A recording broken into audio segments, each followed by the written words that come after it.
Hello guys, my name is Garnet. I'm an addict from Germany. I'm very excited because first time I need a workshop in English. A friend of mine said yesterday, don't worry, what should happen, you are in an A.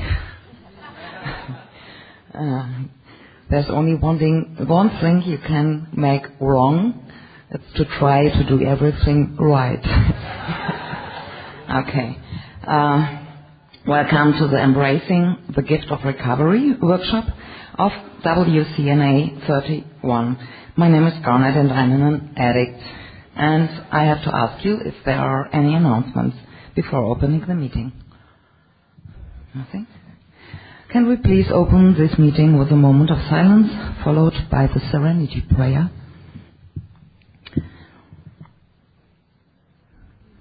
God, give me the serenity to accept things we cannot change, the rest makes the things I can, and the wisdom to discern the difference.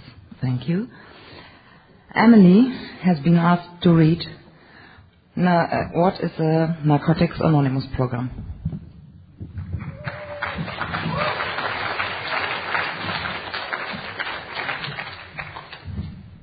Hi everyone, I'm Emily. I'm an addict.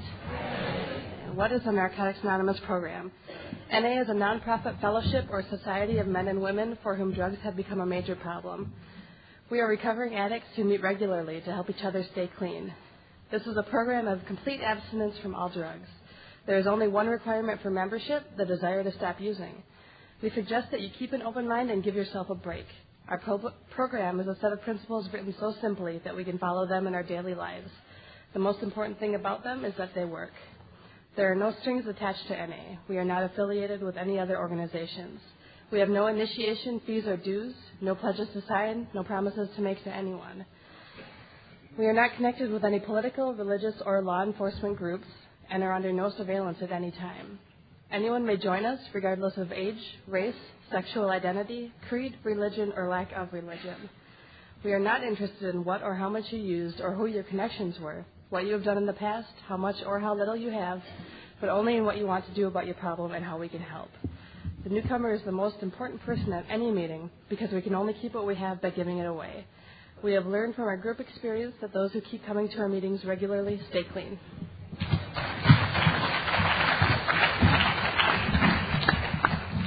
Shelley has been asked to read Why Are We Here?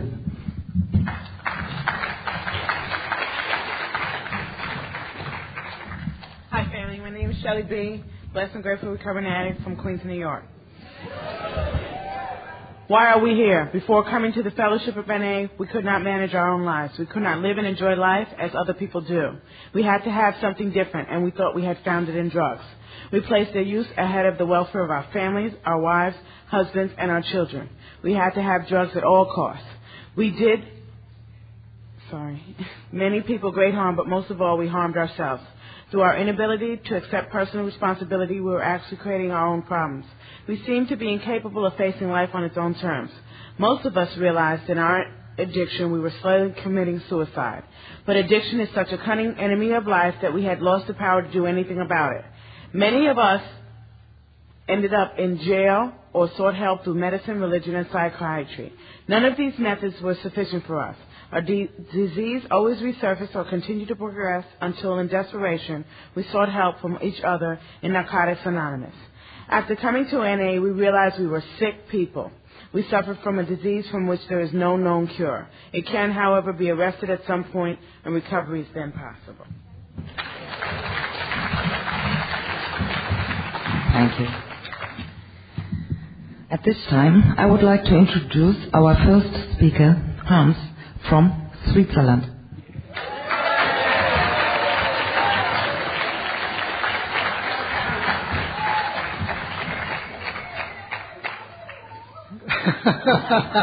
That's the spirit. Okay. Yeah, it's like the Hawaiians, the Swiss yodel too. No, me not. Okay, I'm Hans. I'm an addict. From my home group is the On the Road group in Schaffhausen, Switzerland. It has anywhere from 2.5 to 3.5 members. So you see, in NA you're never alone. I would like to thank the committee for inviting me. Really, it's an honor. It's a pleasure. And I just think that the whole convention shows the love and care of NA.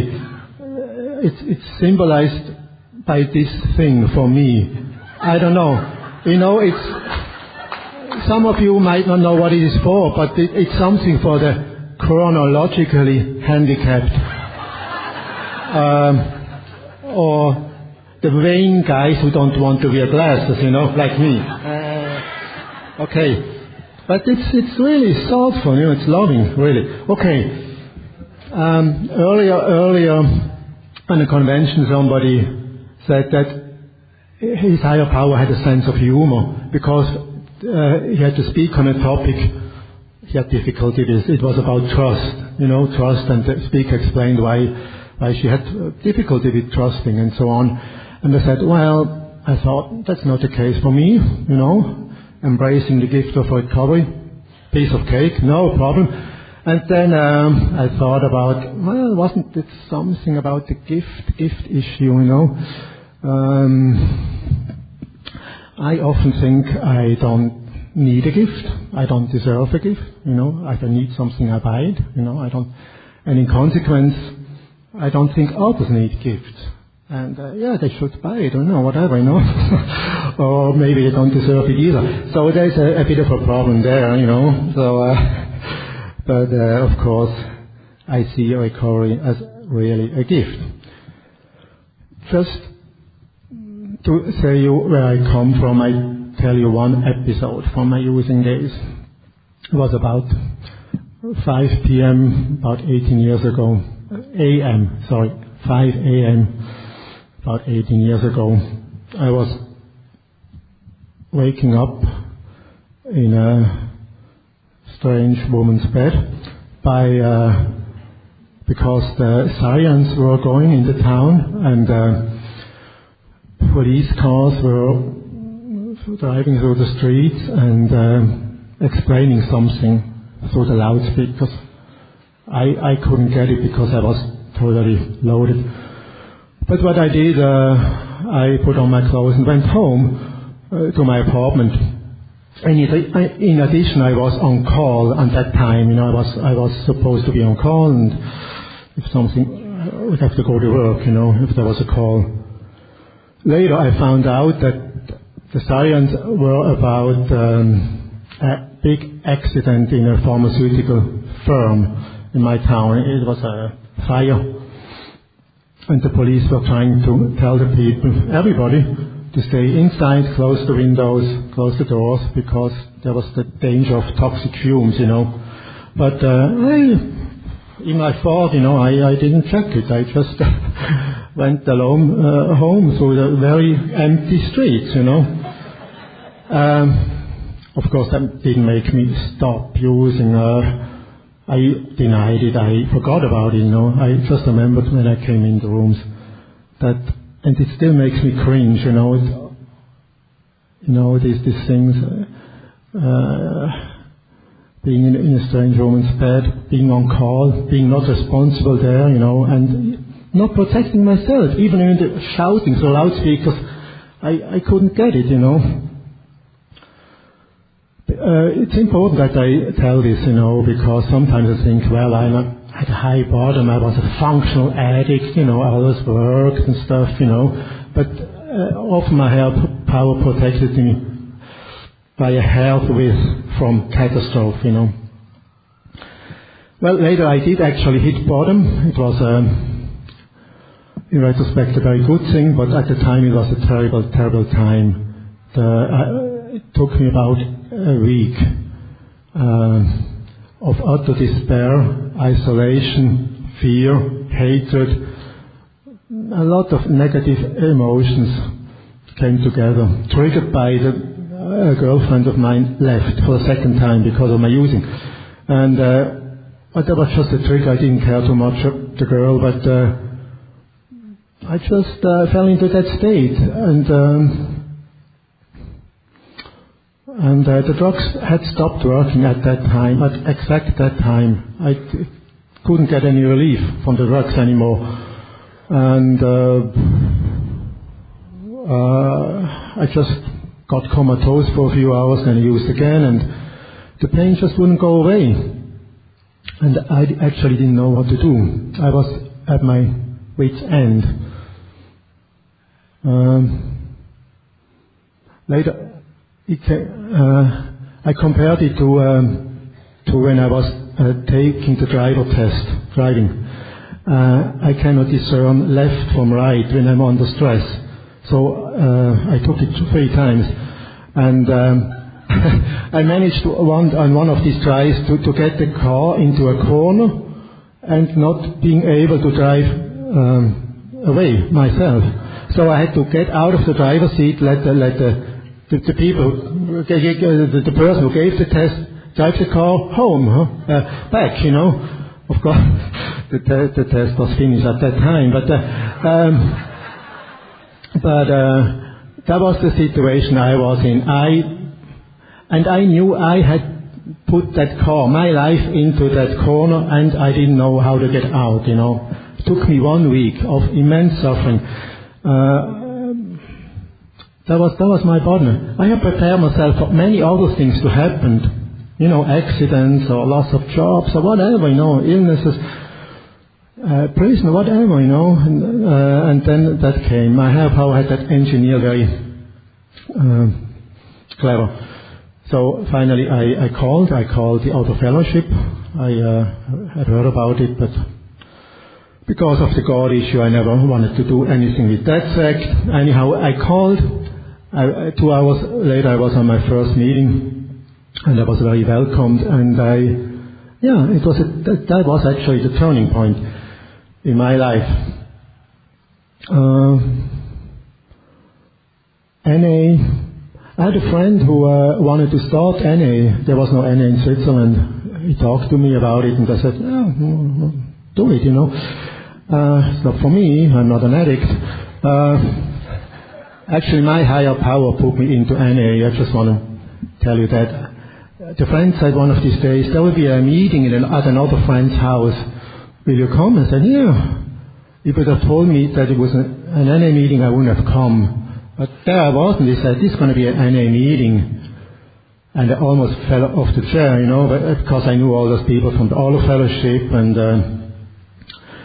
And then we talked about the first step. And somehow it got to me, the concept of addiction, you know. And next time the meeting was, I had a new clean date. And that's how it goes.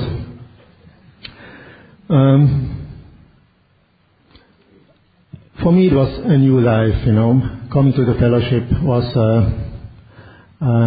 really being reborn, you know, and having the freedom to change. I slowly saw that I could change a lot, really a lot of things, you know, over time, if I wanted to. And that's really one of the gifts. The first gift, of course, is to be clean, you know. And in the beginning, I was nothing more. That was all I wanted, you know. And with time, I thought, why not really embrace what there is, the whole thing, you know, the whole package we have here, you know. And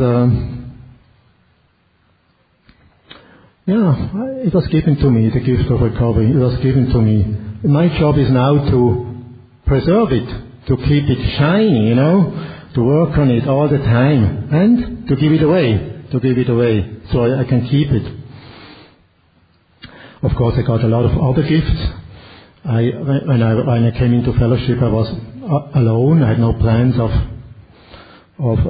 not being alone. But today I have a family, I have children. I reconciled reconciliation with my old family, or my biological family. For example, my father died last year or beginning of this year, and sadly he was 87. Sadly, he had to spend a a few weeks in a mental hospital before he died. He got crazy, aggressive to my mom and himself, and he just had to be protected. And actually I was the one who said, okay, now we have to get him into this institution. And I prayed that he could kind of find some peace, on Christmas Day I got a call from that institution. They wanted me to inform that because he had refused to eat, drink, take his medication, they would have to put an IV line in him, and they would have to do it forcibly, time at 5 points, and they just wanted to inform me that they have to do this. They rarely, it seemed, do this nowadays, but they thought this was the case. So I told them, well, I'll be over there in a few minutes, and I put in IV lines professionally all the time. I'll do it, and without tying him up. And it was Christmas Day, and that was the biggest Christmas gift I could give the staff there. They were so relieved, They didn't have to go through this, and I was relieved to be of help, to my father and to them. And my father still, he was crazy at the time here, but I could do it. It was no problem. About 2 weeks later, I visited him with my 11-year-old daughter, and I found him at peace. He was serene, he was smiling, watching a bit TV. He was completely changed. And it was a very nice visit. There was no problem anymore. The next morning they couldn't wake him up, so they put him in the hospital. He was in a comatose, coma, And another day later, I went to visit him, just still in a coma, and I grabbed his hand, and he took it with both hands, You couldn't talk to him, you couldn't open his eyes, but he actually grabbed that hand. It was a very big moment for me to be able, to be there with him, and a few hours later he died. So that's really a gift of my recovery.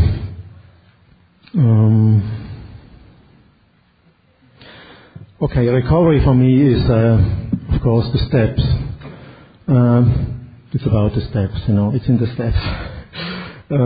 At first, I just worked the first three, and then I found another spiritual program outside this kind of philosophical or religious program.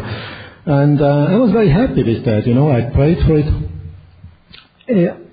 With the higher power, I had a lot of problems in the beginning. I was a fierce atheist, but later I wanted one, and I took the suggestion, just something that is higher, loving and caring. That was, for a long time, my higher power. No shape, no form, just loving me unconditionally, caring for me meant if I prayed for help, I got it, and it was higher than me. And so it went for a few years. And later, I developed trust in that power. I didn't know what it was, but it worked. And later I got into that other thing, and I prayed for a higher power that would suit me, and I got it. I was led to it, and but then I saw about 99% of the addicts wouldn't go for the same thing, so I couldn't help them directly. I would have to help them by being a sponsor and showing them how to work the steps, but I'm working myself. So I prayed about that, and my higher power sent me a guy who got clean in the States, and he knew about the program, sponsorship and so on. He said, well, why don't you be my sponsor and work the steps with me? At that time I had about 8 years clean. I said, okay, I haven't done it, but you know what, I just do it, and then I show him to my sponsor. I had a sponsor, but he hadn't worked the steps either. And then I show you how to do it. And the guy was pushing all the time, so I had to work the steps in writing, and my sponsor caught on. He did the same. and showed others how to do it, and so it went,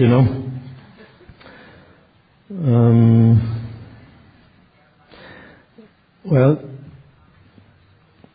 for me, just to make it short, the steps have one goal, and that is to develop a functioning relationship with a higher power.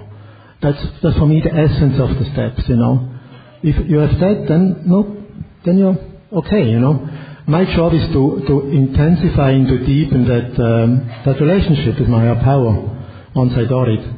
And for example, if a sponsor of mine has that, then my work is kind of done, Now he can always turn to his higher power, and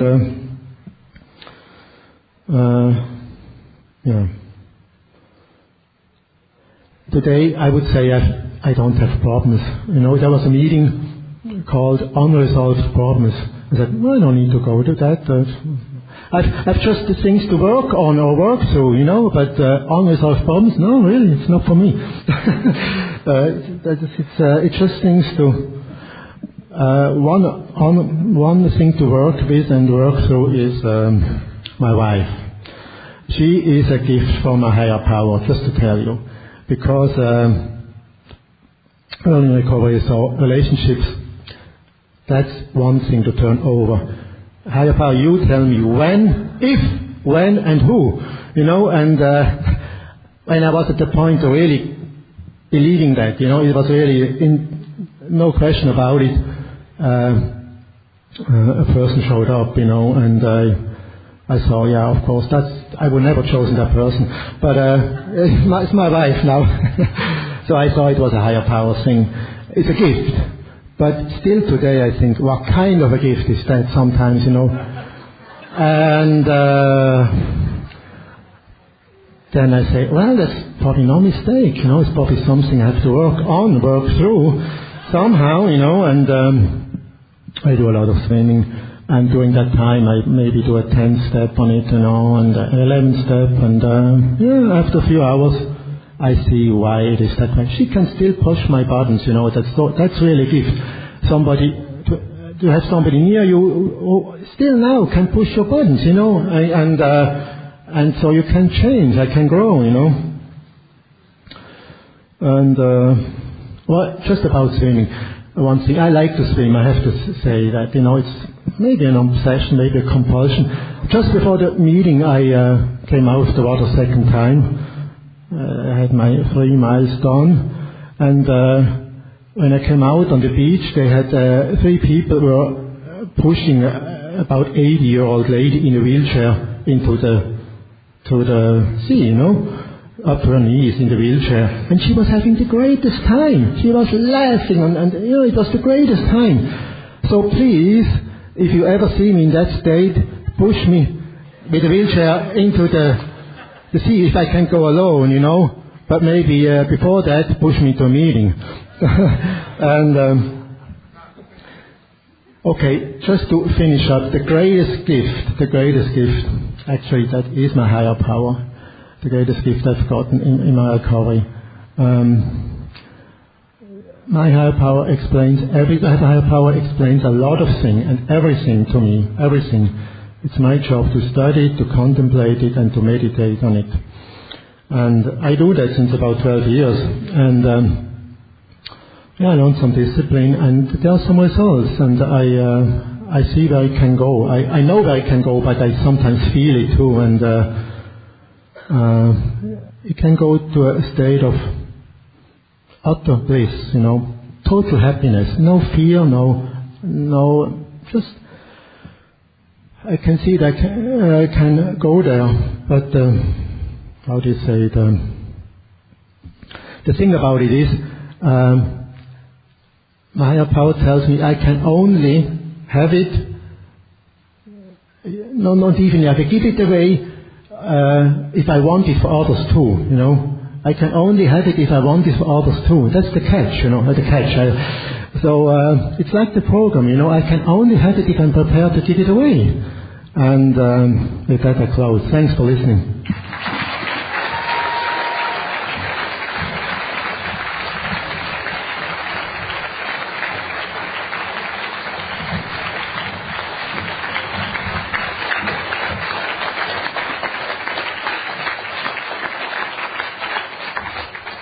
Thank you, Hans.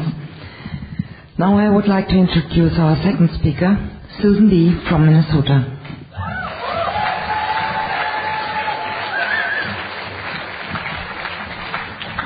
I'm an addict. My name is Susan. And one of the gifts I've gotten this weekend is I can say konnichiwa, aloha, hi all y'all. So, and then I asked one of my friends how do you say it in other languages. I was going to get them all written down, but okay.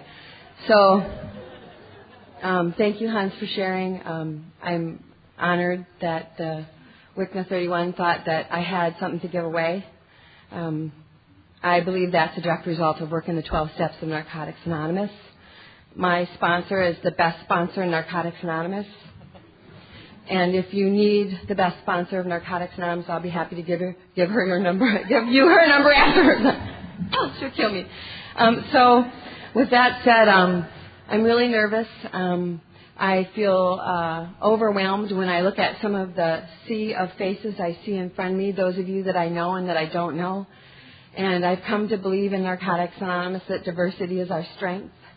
And that's a powerful statement in and of itself, more powerful than any words that I could make up about what I see right now with the men and the women and the cultures that are represented in this room right now and across this convention center over the course of this weekend. For those of you that saw the Japanese provide us with a beautiful cultural experience last night, it was unbelievable, and that is a gift of recovery for me. I went to the dance after that. I was all hyped up. And I had about 32 cups of coffee, and I went to the dance. And all of a sudden, some of the Japanese that had been in the performance were there dancing. And I don't speak Japanese, but I wanted to tell them thank you, and I wanted to tell them, oh, my gosh, that was awesome. And I walked over, and I was like, hi. And they're like, you know, and I'm like, aloha. And they're like, aloha. And I went, Japanese. And they're like, and I said, drum. And then I did that thing where I went boom, and I lifted my leg, and they went, and I said, mohala. And I have no idea if I pronounced everything right or not, but they got it. And that was a gift of recovery, that I could come so far from this town in Minnesota to Hawaii, learn a couple of words that are native to this culture, and share that with another culture, and it all made sense in the middle of some, hip-hop rap song on the dance floor. That's the diversity of Narcotics Anonymous that is our strength. Embracing the gift of recovery means like a million things to me, and I asked two of my friends the other day, I said, okay, I'm getting nervous about my workshop now. What does embracing the gift of recovery mean to you? Tell me what words. And they're like, joy, commitment, and they came up with all these words, and I said, maybe I'll ask you guys to come up. And you can just share about those words, and I can say that that's what I thought it meant. And, I didn't do that, and I started thinking about it some more and got more nervous. And then just before the meeting started, two of my NA sisters and their sister-in-law came up to me, and we went in the back hallway here in the bowels of the convention center and prayed. And two of them are wearing white pants, and I have black on. I'm like, are you guys okay if we hit our knees? And we did, and we prayed. And I'm still nervous, but I know everything's going to be okay. It's like I know it's not going to be like that Iggy Pop concert I went to when they threw stuff at him to get him off the stage, So I know that everything will be okay. Ultimately, no matter what, it'll be okay. I got clean in Las Vegas. Thank you to those from Las Vegas that are here. My roots of NA are in Las Vegas, and they always will be. More of my recovery has been spent in Minnesota, and it's my home. But there was a beginning for me in a fellowship that taught me how to embrace recovery and the gift that recovery had to offer in a way that, of course, I have never experienced before. Those things, I believe, for us in our first few years of recovery that help us understand what Narcotics Anonymous can mean to us, wherever they are, are like no other experiences I have had. The women that held me, the people that helped me learn the language, that helped me see through my insanity, that had nothing to do with using drugs, that patronized me and put up with me at all of the area and regional meetings, that looked to me for guidance and support through working their steps with me. All of those things and that part of my recovery and that 5 years of my recovery helped me become the woman that I am today. So when I look out there and I see some of my friends from Las Vegas, I'm overwhelmed with gratitude. And I cry all the time, so this isn't new. As a matter of fact, in Las Vegas, they used to bring me Kleenex at meetings. And that's a gift that I embrace in recovery today, because I was flatliner by the time I got to Narcotics Anonymous with my emotions. I was a people-pleasing, chameleon flatliner. I was who you wanted me to be. I made sure you were happy so I could get what I wanted from you. And I didn't really get into my emotions. So I was flat.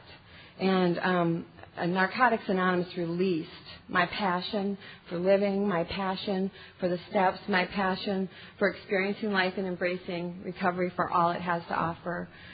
So I'm grateful for that. And then I look out there and I see some of my friends. There's a woman here that I went to treatment with about 18 years ago. We made it. We were the statistic. And I think about that, and I am so grateful that my God continues to show me those little things through life experiences that I can't figure out for myself. No matter how hard I try, no matter how hard I manipulate, no matter how hard I control, no matter what I do, my God just brings those to me, and then I get the chance to have that moment of clarity that says, okay, I can embrace this, and this can be a part of who I am today. I think of a gift as something that I receive and something that I give. Now, here's the deal with gifts, right? For me, is I get them and I receive them and I give them unconditionally.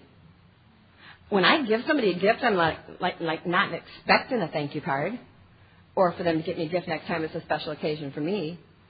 So that seems so simple to me, but yet that's just such a huge life lesson for me, because I don't do that in all areas of my life. I have expectations, and I judge people, and I go, oh, she must be new. It's about how we're acting, or how I acted, or how I dressed, or what I did. It has nothing to do with her. It has to do with me sleeping my way through the rooms of Narcotics Anonymous for 5 years. It has to do with pieces of clothing that I own that I don't know what they covered up. It has nothing to do with anybody else. So that whole gift part for me, that I can give one and receive one so unconditionally, is part of the lessons in my life to learn how to apply that through other areas, right? And continue to learn and grow through my experiences about who I am and about what I want to be. So part of the gift of recovery for me, and embracing it, this is my embrace sign, is that I have to be open to experiencing life fully. So that means that when it's Christmas morning and my daughter, she's going to be 10 in a couple weeks, is opening Christmas presents, because that's the holiday we observe, and she is like an 8 or 9 or 10-year-old is, she's full out ripping them through. I don't even think she sees what it is, and she's on to the next box. And there's so much joy and so much happiness and so much pleasure and so much love that I can just feel that. That I can sit back and take pictures and cry and be happy. And that's one of the gifts that I get. And for me, kind of the other extreme is the pain, right? So I can hide from it. I can deny it. I can walk away from it. I can pretend like it's not going on. I heard a speaker earlier today talking about, that whole denial process when we're in pain that just says, I can handle it. I've been through this before. I helped thousands of people through this before. I can do this. And that's, part of who I am today. I'm working through a process right now of loss. And I'm struggling. used to hear people say, oh, it doesn't matter how long you're clean, you still get the stuff going on and it takes you to your knees. And I used to think, yeah, well, when I get, that much time, that won't be me. And the reality is that today, I have the gift of a little bit of clean time in Narcotics Anonymous, and I lost my mom and my grandma and my dad in the last couple of years, and I'm struggling. Every time I get on a plane, I think, oh, my God, the next level's here. I'm the next level in my family now. And I get on the plane and start taking it. I'm like, oh, God, don't let it be this level.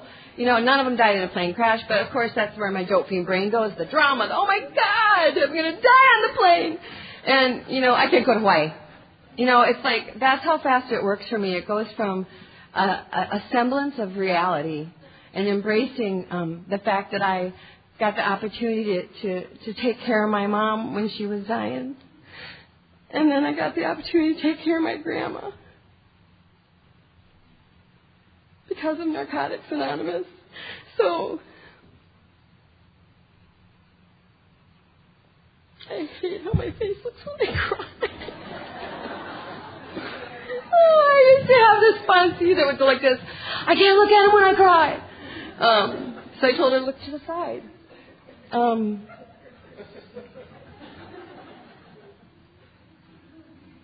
So the privilege in recovery for me today is that I show up no matter what. The privilege for me in accepting the gift that you gave me by telling me things like get a sponsor, work the steps, go to 90 meetings in 90 days, do service, show up, do the right thing for the right reason, help other people learn how to help themselves, read the basic text. All those things that you told me when I first came here still apply to me today, and I'm using them. I'm reaching out. I'm telling people how I'm feeling. I went to, all my NA systems, okay, I'm sharing at 4 o'clock on Saturday, and I'm whipped. I got nothing to give. I need you to be there. If you can be there, I'd really like you to be there. I said to some of my friends, I'm going to ask for what I need right now. And what I need is you to be around. I need you to hold me. I went to my home group. I said, you know what? My front door is open. I'm leaving it unlocked these days. My phone number hasn't changed. It takes a village to raise a kid, and it takes Narcotics Anonymous to raise me up beyond this pain. I want you to stop by whenever you want. You don't got to bring food. You don't got to bring nothing. You just got to come by. You just got to hug me. You just got to let me know you're thinking about me. Leave me a note on the door. I'll leave sticky notes on the door if you just want to leave notes. And I'm just sharing with everybody, this is what I need right now. And my addiction, clean, is I'm okay. Okay? So I got past sleeping with all the guys, and then I went to, I'm okay. No problem. Okay, I'm okay. There's nothing wrong. The gift of recovery for me today and the way I embrace it today, and I'm talking about this weekend, this last month, this last 2 months, this last 3 months, this last 6 months of the death and the dying and asking for what I need, that's me embracing the gift of recovery for me today. I haven't done that before these instances in my life occurred, these huge losses occurred that said, hey, wake up, you can't do this on your own. You're not going to get what you need from your sister or your brother or your daughter or, for God's sakes, your coworkers.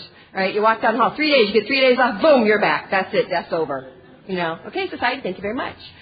So the reality is that I need you guys because I can't do that with just them in their parameters, with their metrics. That doesn't work for me. Narcotics Anonymous is the only thing that's worked for me.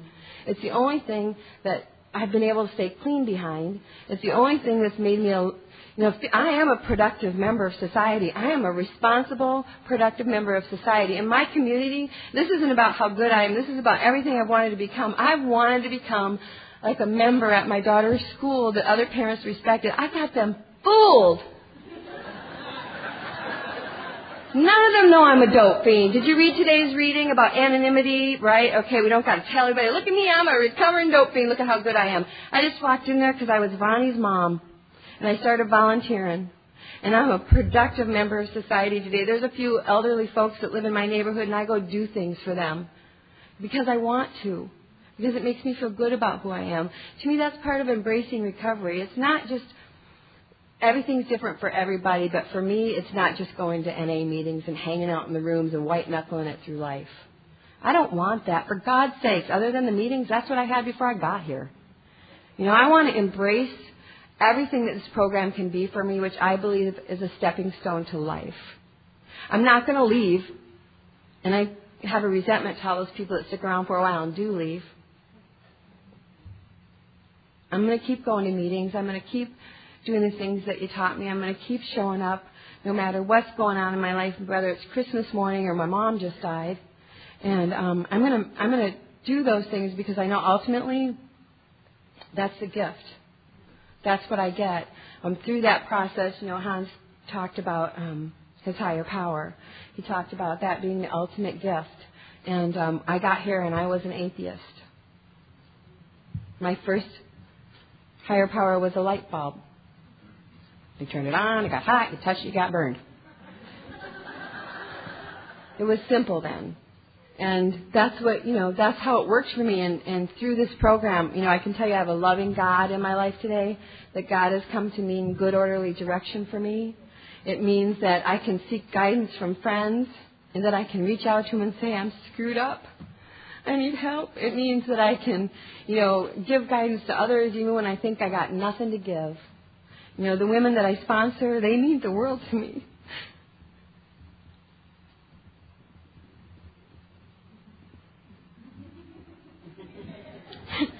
I don't know how I would have been able to just journey through this last 6 to 8 months without them, with my friends and my sponsees.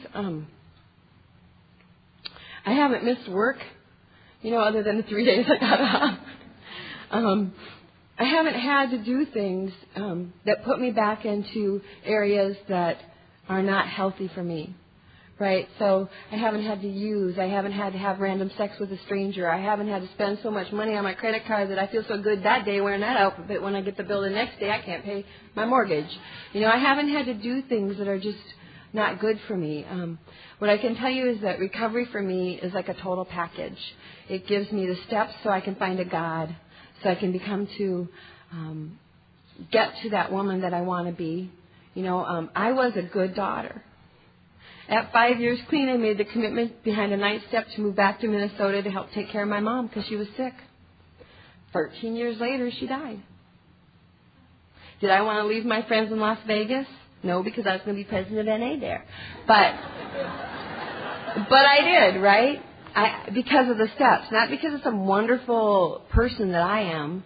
It's because God, through the steps, at some moment of clarity in my life said, you know what? You might want to help out your sister. You might want to think about living in the frozen tundra.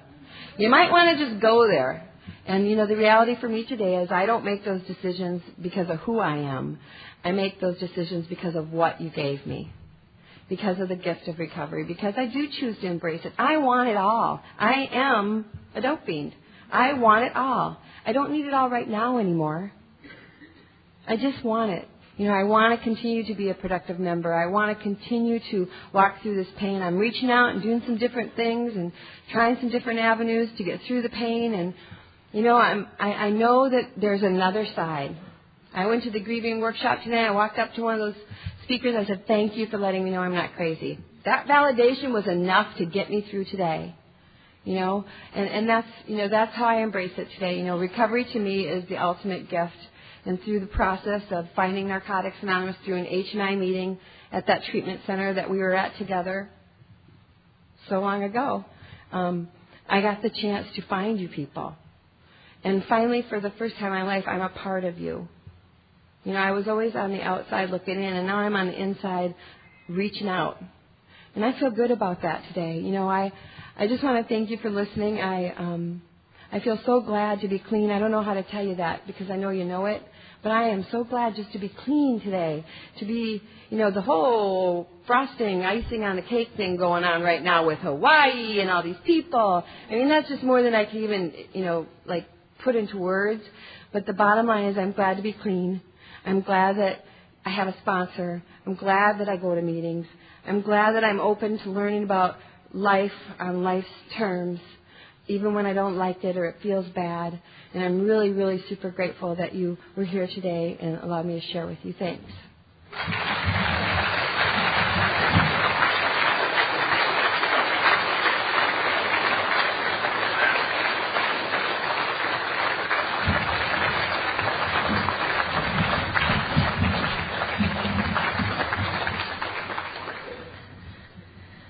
Let's thank Hans-Georg and Susan for speaking.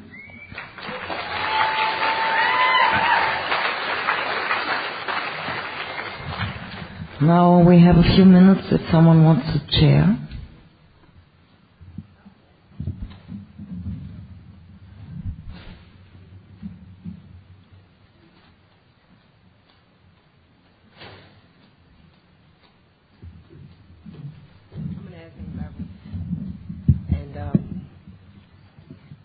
I'm an act named Beverly, and I definitely would not come up here at a world convention and share, but I have to say that you reached me, because my brother just got killed recently, and we buried him on Saturday, and that Sunday I caught a plane out here, and it has just been so much stuff in my life right now, and I just feel like it's one thing after another, and I have 2 teenage girls, and one is 18, and the other one is 16, and the one is 18. They're both wonderful. She's so responsible. And I left them home with my husband, who used. And they called me up like 6 o'clock in the morning, or more like 2:30 in the morning here, and told me what happened. And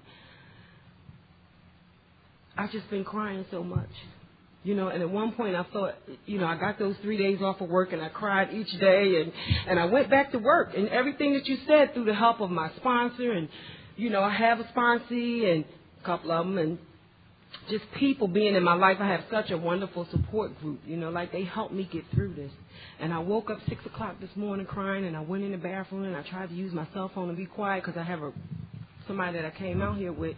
And she was in the room, and it just all came out, and she got up, and she's like, oh, are you okay? And, and I just felt like, and I met a woman, Pat, and it's like God put her in my life for this moment. And when she sat on the bus and she started talking to me, everything in me said, I don't want to talk. And then the spiritual side of me said, tell her what's going on. And I did. And she's walking me through it for right now. But I'm hurting. And I, too, don't want to be crying, and I don't want people to see me crying. And it's like I cried so much this morning, my eyes were red, and I didn't want to be walking around with red eyes. And my girlfriend said, well, are you going to sit in here all day and be depressed? And I thought, hell no, I'm not going to sit in here all day and be depressed. It's a world convention going on, and I'm going to go out there and go to some meetings. I didn't know I was going to run into somebody. I didn't know that God was going to put somebody in my life for the moment or for a couple of hours to walk me through, because she had some things to do. And I ran back into my girlfriend, and she's like, come on over here. And I'm like, I don't want to be with you and your man. And I just had to be honest with her and say, that should be me with my husband. I don't want to be sitting over there with you and y'all all happy, and nor do I want her to feel like, and I know I can't make her feel anything, but when people are close to you and they love you, they can't help but to feel it. And I don't want her to feel that. I want her to go and have fun, because whatever I'm feeling, I'm going to get through, and I'm going to get to the other side, because all the things that you talked about I have, from a sponsor to step work to a foundation to stability. And I, too, am a productive member of society. I don't have to do too much of the school thing anymore because my daughter's in the 10th grade, the last one. The other one's out of school, but I still show up. I showed up for the college meeting, and not because I'm this great addict like you said. I'm just Beverly, and I'm just their mom. And, mostly people say, oh, those your daughters, they look like your sisters. And, of course, okay, blow my head up, tell me more. And she's like, well, that's my mom. But I'm grateful that the gift of recovery has allowed me to be able to raise my daughter where she can be responsible while I'm here. Because I left her the car, and she's been responsible for so long. She wanted to drive since she was 16, and she got a license, y'all, and she's a very good driver. And I have a girlfriend, and her daughter has been in 3 different accidents, and I say, thank God. And I just keep praying that God take her through. And I called her last night, and she was just hanging out. I said, okay, I'm going to call you back when I think you're home. But those are some of the gifts that God has allowed me to see. And I can't really take the credit, because if it wasn't for him, I wouldn't be here, and they definitely wouldn't be the people that they're growing up to be today. And you talked about it takes a village to raise a child, and people in NA today are helping me to grow up. That little girl inside of me who just mourns for attention and love and all those good things. And, you talked about spending the money, and I had to laugh at that point and then get the bill and felt like, oh, Lord, what did I do? But I did buy a timeshare since I've been out here. And Because I figure I take vacations every year, and it's really an investment, and I can get a chance to take money. Look, I'm justifying it now, right? But I just really want to thank you for sharing. And I'm probably going to be crying, walking around a little bit more, but I know I'm in the right place. And it's a blessing just to be in a place with people who are in recovery. Thanks for letting me share.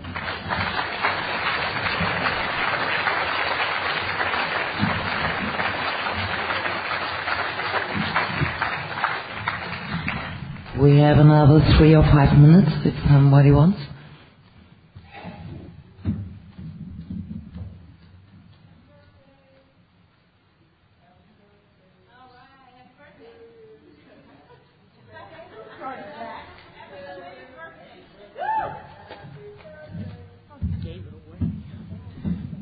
My name's Liz, and I'm a very grateful recovering addict from San Diego, California. And today is my birthday. I'm 20 years old today.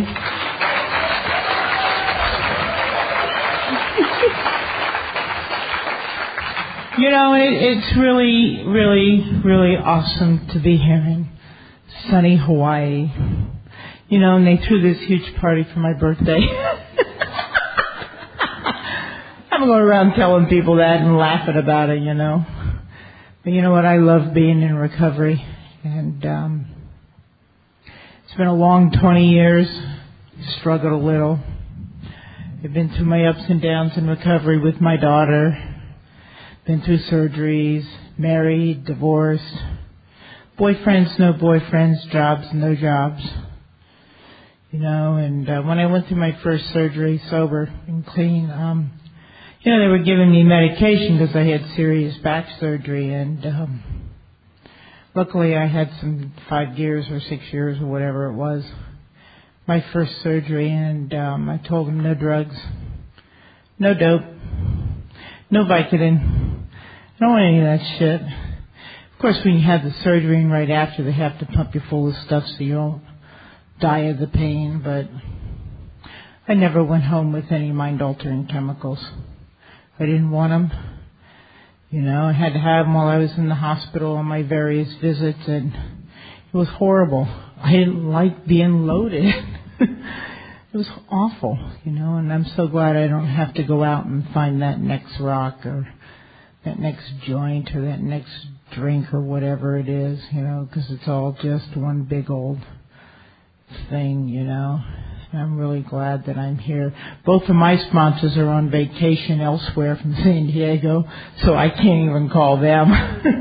But that's okay because I got thousands of people here, you know, that I can grab. And I've seen some of my friends here from San Diego, and it's just really, really awesome. Thanks for letting me share.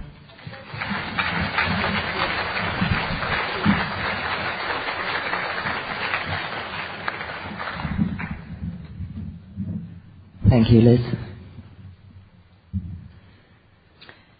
Kurt has been asked to read Just for Today. Please come up.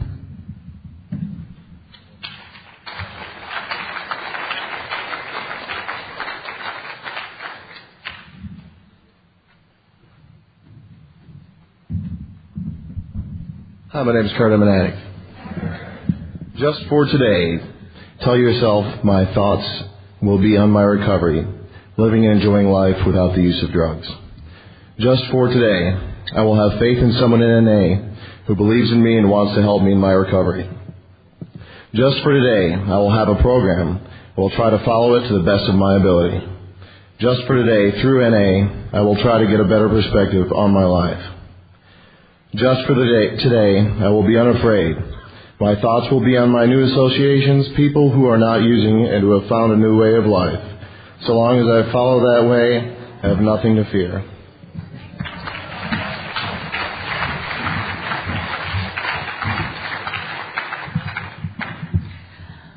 Okay, brothers and sisters, let's make a circle around the room and close the meeting with a third step prayer.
Hello guys, my name is Garnet. I'm an addict from Germany.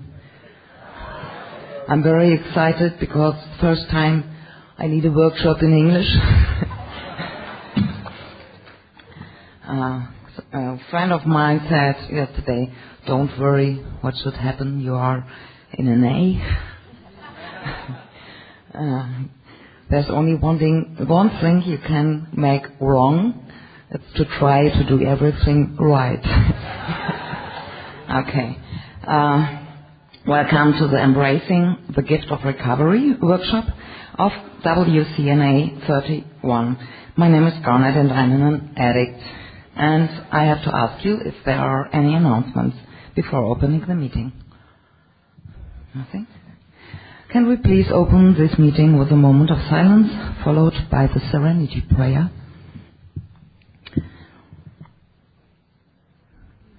God, give me the serenity to accept things we cannot change, the rest makes the things I can, and the wisdom to discern the difference. Thank you. Emily has been asked to read what is the Narcotics Anonymous program.